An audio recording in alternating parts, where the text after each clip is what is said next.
Tinalo ng Team USA ang Team Australia sa kanilang naganap na exhibition game kaninang madaling araw. Tara na i-recap ang kanilang naging laro kanina.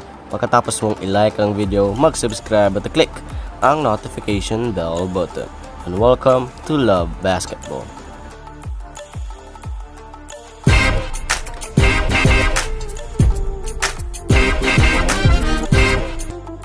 First quarter, maganda ang naging panimula ng Australia kung saan sila nga ang unang nakapuntos. Ngunit ang Team USA nga tila ba naging mainit nung first quarter dahil ang unang 4 na baskets nga nila ay galing sa 3-point line. Sa 4 nga na yun ay tig-2 kila Anthony Edwards at LeBron James. Maganda nga ang basketball ng Australia ng first quarter dahil sharing the ball nga ang kanilang ginagawa. Doon nga sila nakakuha ng puntos upang makadikit sa Team USA. Bandang 3 minutes nga ay dikit ang laban kung saang tabla sa 21 ang score. Ngunit sa 1 minute mark nga ay bumulusok ang Team USA hanggang sa natapos ang first quarter na may score na 32-21 pabor sa Team USA. Sa second quarter ay patuloy nga ang paglaki ng lamang ng Team USA. Ngunit nakakasapay pa rin naman ang Australia. Ngunit under 7 minute mark nga ang score ay 39-25. Ngunit agad nga namang nag-ambag si Josh Giddey ng 4 points bandang 6 minutes and 30 seconds. Under 6 minutes nga papuntang 3 minutes ay napako ang score ng Australia sa 30. Samantalang nagpapatuloy nga na magpalaki ng lamang ang Team USA. Dito nga sa quarter na ito bumulusok at totally lumaki ang lamang ng Team USA. Dahil natapos nga ang second quarter na merong 16-point lead ang Team USA sa score na 37-53. Sa simula ng third quarter ay napalobo na ng Team USA ang kanilang lamang up to 20 points.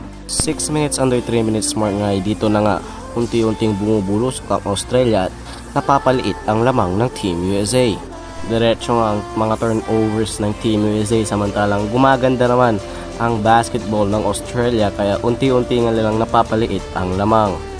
Hanggang sa natapos na nga ang third quarter na may score na 61-76 pabor pa rin sa Team USA. Start ng fourth quarter ay patuloy na nagpapalitan ng baskets ang dalawang team.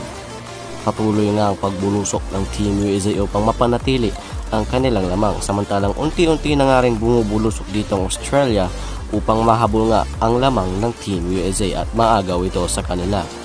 5 minute mark nga ay naibaba na nga ng Australia ang lamang ng Team USA sa single digit matapos ang 3 points ni Patty Mills. Hanggang sa naka-steal nga si Dellavedova at nauwi nga ito sa fast break at ang naging score nga matapos noon ay 80-86.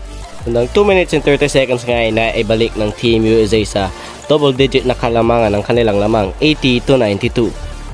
Ngunit nagpatuloy nga din ang run ng Australia at napakomit nga nila na madaming turnovers ang Team USA. Under 40 seconds mark nga ay lamang ang Team USA ng 7, 92-85. At nagpatuloy nga ang habulan ng score ngunit sa huli nga ay nanaig pa rin ang Team USA 98-90. Double-double nga para kay Anthony Davis na merong 17 points, 14 rebounds, samahan mo pa yan ng 3 blocks. At nag-ambag nga din si Devin Booker ng 16 points habang 14 naman kay Anthony Edwards. Samantalang sa Australia naman ay nagtala si Josh Giddey ng 18 points, 8 rebounds at 7 assists. Talagang kaabang-abang nga ang magiging Olympic run ng both teams at sa mga iba pang team na qualified. Kaya tara na't abangan ng Olympics this third week ng July.